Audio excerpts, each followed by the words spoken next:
Assalamualaikum warahmatullahi wabarakatuh. Alhamdulillahirrabbilalamin.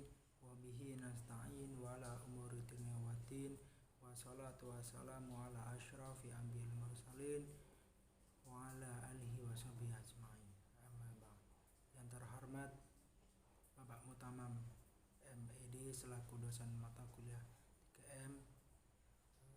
Saya di sini nama Lukni Maulana dengan NIM 2119206.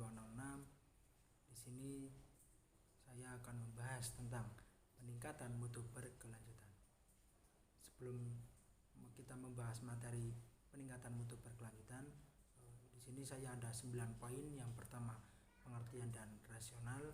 Kemudian yang kedua, peran manajer dan dalam peningkatan mutu berkelanjutan. Kemudian kegiatan penting dalam peningkatan mutu berkelanjutan, kemudian struktur PMB, kemudian pendekatan ilmiah dalam peningkatan mutu berkelanjutan. Yang keenam, identifikasi peningkatan mutu berkelanjutan. Yang ketujuh, proses perbaikan dan pengendalian peningkatan mutu berkelanjutan. Dan yang delapan, strategi umum peningkatan mutu berkelanjutan. Dan yang terakhir yaitu kaizen dan peningkatan mutu berkelanjutan. Oke, selanjutnya poin yang pertama, pengertian dan rasional PMB. Peningkatan mutu berkelanjutan adalah salah satu komponen esensial dalam 3M untuk menghasilkan produk maupun jasa. Perluasan PMB sendiri terus meningkat. Hal lain yang mendorong instruksi peningkatan mutu berkelanjutan karena ilmu dan teknologi selalu berkembang dari waktu ke waktu, sehingga dimungkinkan produk atau jasa yang lebih bermutu, bahkan mungkin dengan biaya yang lebih rendah serta waktu pengerjaan maupun pelayanan yang lebih efisien. Itu pengertian dari peningkatan mutu berkelanjutan. Kemudian poin yang kedua, peran manajer dalam peningkatan mutu berkelanjutan. Manajer dapat berperan sebagai pemimpin dan ini merupakan peran penting dalam peningkatan mutu berkelanjutan agar selalu menjadi institusi unggulan dan mendapatkan kepercayaan penuh dari semua pemangku kepentingan. Hal ini ditempuh melalui 3 tahapan berikut. Yang pertama, mengidentifikasi masalah dan alternatif pemecahannya. Kemudian yang kedua, menentukan dan melaksanakan pemecahan masalah yang paling efektif dan efisien. Yang ketiga, terakhir, mengevaluasi ulang, menentukan standar baru dan pemantapan proses. Selanjutnya, menurut Guest dan Davis menyarankan manajer perlu melakukan 5 hal tersebut. Di antaranya membentuk dewan mutu yang mewakili seluruh institusi dan memfasilitasinya. Kemudian bekerja dengan waktu mutu untuk merumuskan tujuan peningkatan mutu yang spesifik. Kemudian yang ketiga, melakukan dukungan secara moral dan fisik. Yang keempat, mereka mereview laporan perkembangan serta periodik dan membandingkan capaian dengan jadwal waktu dan target capaiannya. Kemudian yang terakhir, memantapkan peningkatan mutu berkelanjutan ke dalam sistem pengakuan dan penghargaan yang reguler, termasuk promosi dan kenaikan gaji. Kemudian kegiatan penting dalam peningkatan mutu berkelanjutan. Yang pertama, di sini peningkatan mutu bukan bekerja sekali tembak, juga bukan menembak objek di padang lapangan yang bebas halangan pemandangan, tetapi bisa jadi bagian menembak objek binatang di hutan belantara. Harus melihat langsung objeknya, membidik dan baru menarik pelatuk senjatanya. Demikian pula upaya meningkatan mutu perlu dicari sumber masalahnya, dipilih alternatif, solusi, dan eksekusinya. Secara rinci, masing-masing kegiatan dapat dijelaskan sebagai berikut. Yang pertama, memelihara komunikasi adalah kegiatan penting untuk meningkatkan mutu. Komunikasi antar anggota dalam tim dan antar tim adalah suatu keharusan. Jadi di sini harus tim sama tim, ya. Kemudian komunikasi selama proses, sesudah kegiatan peningkatan mutu. Semua orang yang terkena dampak dari perencanaan peningkatan mutu sebaiknya mengetahui apa yang sedang dikerjakan, mengapa dan bagaimana perencanaan tersebut akan mempengaruhinya. Kemudian yang kedua, penentuan sumber masalah. Kita sering tergesa-gesa menentukan sumber masalah adalah apa yang kita lihat, atau gejala bukan sumber masalah yang sesungguhnya. Hal ini yang sulit jika kita bekerja sama dengan orang atau kelompok yang sering menentukan sumber masalah dengan hanya sampai pada gejalanya saja. Ibarat seperti pemadam kebakaran yang penting apinya, langkah yang penting berikutnya justru mencari sumber kebakaran tersebut. Kemudian poin yang ketiga yaitu koreksi sumber masalah. Sumber masalah, proses untuk menghasilkan produk yang bermutu, umumnya tidak diketahui dan terlihat dengan jelas. Untuk mengetahui sumber masalah sering memerlukan studi yang cukup lama. Inilah kasus pada umumnya. Untuk itulah studi ilmiah, pengumpulan data, analisis, dan kesimpulan adalah penting dalam setting TKM. Dalam keadaan tertentu, problem harus diselesaikan secara mungkin. Yang keempat yaitu dokumenkan masalah dan pemesalannya.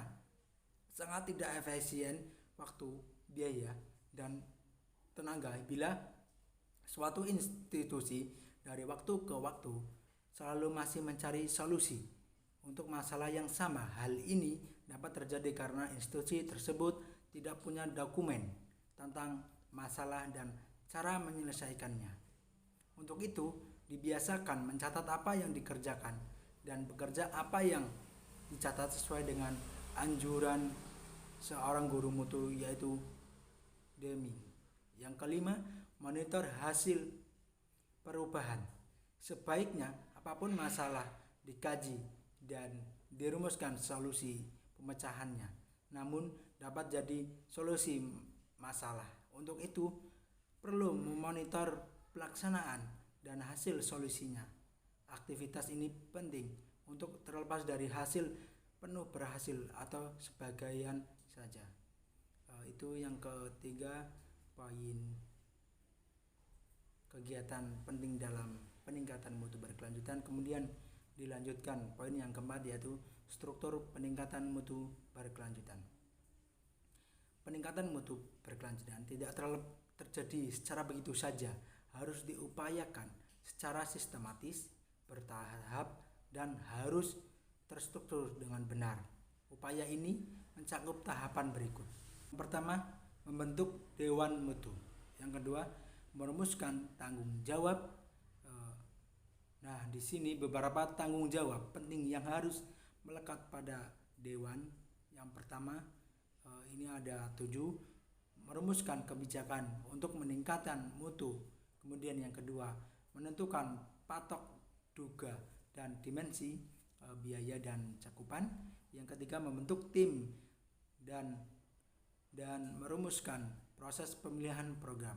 Yang keempat, menyiapkan resource yang dibutuhkan, pelatihan, izin dari divisi mereka masing-masing untuk bergabung di tim proyek. Kemudian yang kelima, implementasi proyek. Yang keenam, merumuskan pengukuran mutu untuk monitoring perkembangan proyek dan upaya pelaksanaan monitoring. Yang terakhir, yang ketujuh, yaitu menerapkan program penghargaan dan pengakuan. Nah, itu poin yang keempat, yaitu struktur peningkatan mutu berkelanjutan. Kemudian yang kelima,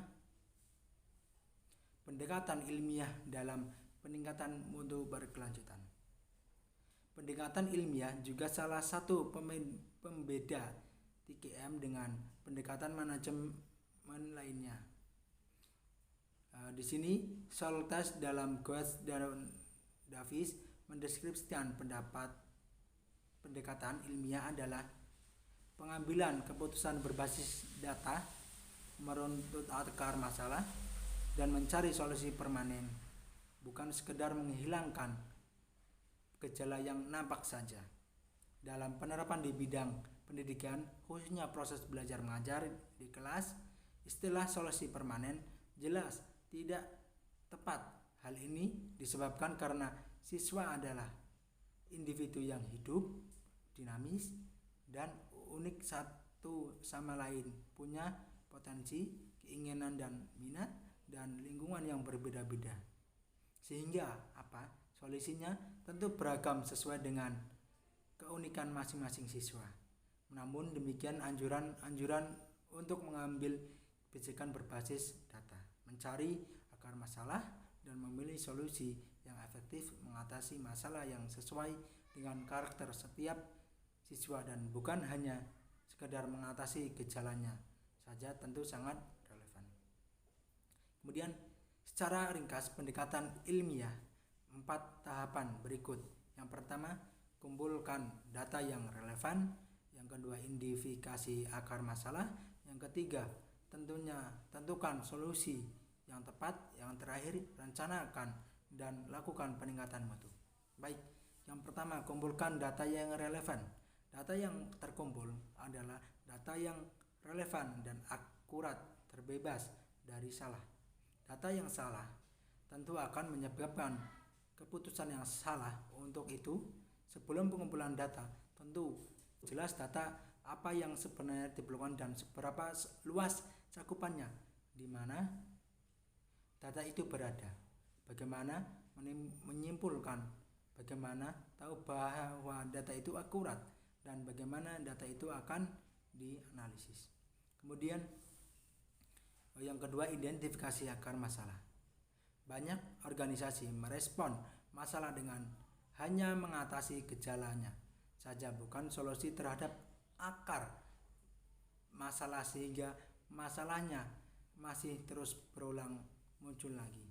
Dan teknik dalam TKM di bab 9 ini membahas bagaimana menelusuri sumber masalahnya. Kemudian yang ketiga, tentukan solusi yang tepat.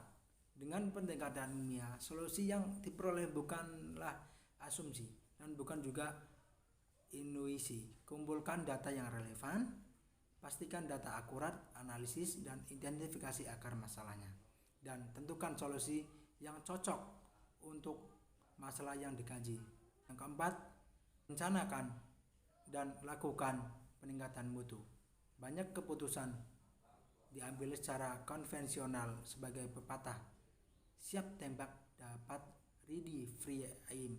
Dalam pendekatan mutu total diajarkan melakukan perencanaan secara cermat dan dilakukan secara kesadaran, bukan untuk formalitas atau rutinitas. Perencanaan memaksa orang melihat ke depan, mengantisipasi kebutuhan dan sumber daya apa yang tersedia, antisipasi masalah dan bagaimana mengatasinya. Hasil peningkatan mutu pendekatan ilmiah ini juga diukur untuk mengetahui ketercapaian mutu yang diharapkan. Beberapa ahli menggunakan indikator kinerja dalam bidang pendidikan. Indikator kinerja ditunjukkan beberapa hal berikut. Yang pertama, presentasi kelulusan siswa dalam ujian nasional, kemudian uji kompetensi bagi sekolah kejuruan. Hal ini menunjukkan pencapaian standar kompetensi lulusan SKI, nilai akreditasi yang didapat, jumlah siswa drop out atau di DO, jumlah siswa yang tinggal kelas, jumlah prestasi kejuaraan akademik dan non akademik, tingkat internasional, nasional, dan regional. Kemudian jumlah kegiatan, intensitas kegiatan sosial kemasyarakatan, misal bakti sosial, pasar murah, pesta kesenian rakyat, dan sejenisnya. Itulah poin yang kelima, yaitu pendekatan ilmiah dalam PMB. Kemudian poin yang keenam, identifikasi peningkatan mutu berkelanjutan. Prinsip optimalisasi hasil dalam penggunaan sumber daya tetap harus diupayakan meskipun untuk perusahaan besar. Untuk itu perlu secara hati-hati dan cermat memilih aspek produk maupun jasa di mana waktu, tenaga, dan sumber daya akan digunakan yang paling potensi memberi hasil peningkatan mutunya. Hal ini harus yang pertama sekali teruskan. Di sini ada Shotles dalam Quest dan Davis menyarankan 5 strategi untuk mengidentifikasi kebutuhan peningkatan mutu sebagai berikut. Yang pertama, menentukan skala prioritas piloting yang objektif. Artinya, pemilihan piloting tentu dengan fasilitas sumber daya. Hal ini dapat jadi mendorong banyak pihak yang tertarik untuk menjadi piloting walau dengan motif memperoleh keuntungan pribadi, bukan untuk peningkatan mutu divisi. Untuk itu, pimpinan harus objektif menentukannya dengan melibatkan banyak pihak secara curah pendapat. Yang kedua, mengidentifikasi kebutuhan pelanggan maupun klien. Untuk menentukan mutu dan aspek yang mana, maka perlu mengidentifikasi kebutuhan pelanggan agar terjadi sinergi antara institusi dan pelanggan. Pelanggan di sini utamanya pelanggan atau klien eksternal. Penjelasan secara detail tentang topik ini ada pada bab 4. Kemudian identifikasi penggunaan waktu penyelesaian proses produk maupun jasa. Identifikasi dan pelajaran penggunaan waktu karyawan atau guru tenaga kependidikan dalam menyelesaikan program maupun jasa. Bila sering terjadi keterlambatan penyelesaian produk maupun jasa, maka identifikasi adalah masalah. Indikasi adanya masalah. Dengan kata lain, belum terjadi peningkatan mutu. Dapatkan lokus masalahnya. Lokus masalahnya artinya di mana lokasi tempat terjadi masalahnya, kapan terjadinya, dan bagaimana frekuensi terjadinya. Penting mengetahui di mana lokasi masalah sebelumnya mencoba menyelesaikannya. Untuk menentukan pilot meningkatkan mutu terkait mengidentifikasi kebutuhan peningkatan mutu, guru manajemen mutu juran menyarankan perlu memahami perbedaan antara ki besar dan ki kecil, juga terkait dengan penentuan bagian atau jurusan yang menjadi pilot proyek. Yang dimaksud ki kecil adalah perhatian yang lebih fokus, lebih khusus, lebih terbatas pada aspek mutu tertentu. Misalnya peningkatan nilai ujian nasional, sedangkan ki besar adalah peningkatan efektivitas seluruh proses dan personel yang terlibat dalam upaya peningkatan nilai ujian nasional. Ki kecil melihat pelanggan atau klien sebagai pihak pengguna atau pembeli produk maupun jasa. Sedangkan ki besar melihat semua pihak yang terlibat baik internal maupun eksternal.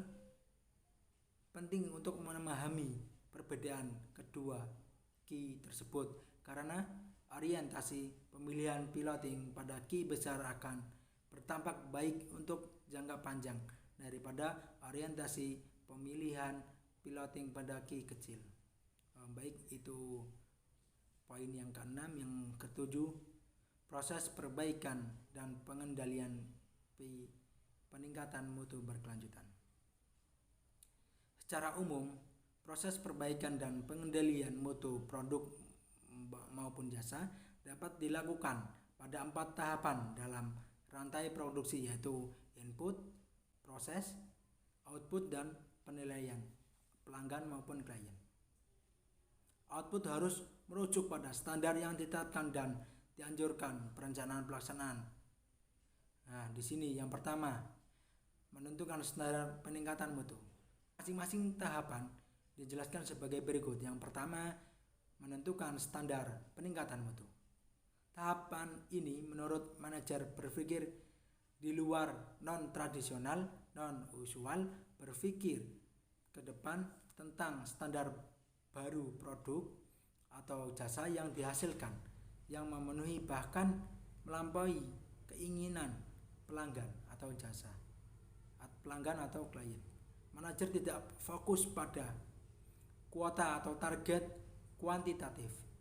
Dia memimpin kerja karyawan yang dicapai dengan menetapkan standar, mengartikulasikan visi perusahaan. Karyawan yang bermasalah dengan sikapnya, misal sering tidak masuk kantor, tidak baik kinerjanya, tidak menganggap mereka adalah sumber masalah kinerja, tetapi karena sistem organisasi yang ada di organisasi. Penentuan standar bukan untuk mengukur atau mengukur kinerja karyawan terhadap standar tersebut, tetapi lebih pada sebagian rujukan manajer mengkomunikasikan visi dan tujuan organisasi kepada karyawan. Demikian pula standar dirumuskan tidak asal, tapi berdasarkan pada input pelanggan maupun klien eksternal dan internal, dan disesuaikan dengan kemampuan karyawan dan sumber daya yang tersedia atau terjangkau oleh organisasi. Yang kedua, pengukuran kinerja. Hal ini berarti menunjukkan alat ukur seperti pendekatan tradisional, selanjutnya melakukan pengumpulan data kinerja yang akan diukur. Yang ketiga, melakukan studi atau analisis. Setelah data kinerja terkumpul dari tahapan sebelumnya, dianalisis dengan alat statistik sederhana untuk menentukan akar masalahnya. Tidak seperti manajemen tradisional, sesudah manajer mendapatkan informasi kesenjangan kinerja, mereka langsung menembak, bahkan memutuskan akar permasalahannya. Hasil perbandingan kinerja karyawan dengan standar, bila terjadi gap, maka tidak dipakai untuk menyalahkan karyawan, menghakimi, apalagi sampai memberikan sanksi. Bila mana terjadi, maka karyawan cenderung akan berbohong dan merespon asal bapak senang, ABS ya, asal bapak senang. Kemudian kesenjangan kinerja karyawan, bila ada atau dipakai sebagai referensi untuk menyediakan penguatan bagi karyawan tersebut, yang dapat berupa workshop, pelatihan, atau bentuk fasilitas lainnya, juga kesenjangan yang ada. Yang keempat, aksi atau tindakan. Pada tahap ini adalah melakukan tindakan koreksi setelah mengetahui akar masalah dari tindakan di tahap ketiga di atas dan mendapatkan masukan dari klien. Baik, selanjutnya poin yang ke-8, strategi umum peningkatan mutu berkelanjutan. Tidak ada satu strategi yang dapat cocok untuk berbagai karakter institusi dalam meningkatkan mutu secara berkelanjutan. Setiap institusi memerlukan strategi spesifik sesuai dengan karakteristiknya. Namun demikian, Golds dan Davis menyebutkan 7 strategi umum dalam peningkatan mutu berkelanjutan. Yang pertama, mendeskripsikan proses. Strategi ini ditempuh untuk meyakinkan bahwa setiap karyawan atau guru yang terlibat memahami proses produksi jasa secara detail. Umumnya hal ini membutuhkan investigasi dan studi yang meliputi pertama, kejelasan batas-batas proses produk, kemudian urutan-urutan dari proses, membuat diagram alur, kemudian verifikasi proses, dan yang terakhir koreksi segera problem yang teridentifikasi. Kemudian poin yang kedua, bakukan standar proses. Agar supaya terjadi peningkatan mutu yang menerus, maka setiap karyawan atau guru harus menempuh standar umum proses yang baku. Demikian, standar baku ini tidaklah merupakan hal yang mati, tidak bisa diubah. Modifikasi sesuai konsep objeknya justru diperlukan. Apalagi untuk pembelajaran di kelas, sehingga yang terpenting standar umum atau prinsip utama tetap dijalankan, namun karyawan atau guru menempuh proses yang terbaik, efektif, efisien untuk mencapai mutu yang distandarkan. Tahapan dalam cukup sebagai berikut. Yang pertama, identifikasi praktek belajar mengajar dan tuliskan. Kemudian, kaji praktek baik untuk menentukan apakah cocok dan apakah meningkatkan produk kita. Kemudian, catat setiap proses kinerja, perbarui secara rutin, dan gunakan standar proses tersebut untuk peningkatan proses yang baik untuk menentukan apakah cocok dan mampu meningkatkan produk kita.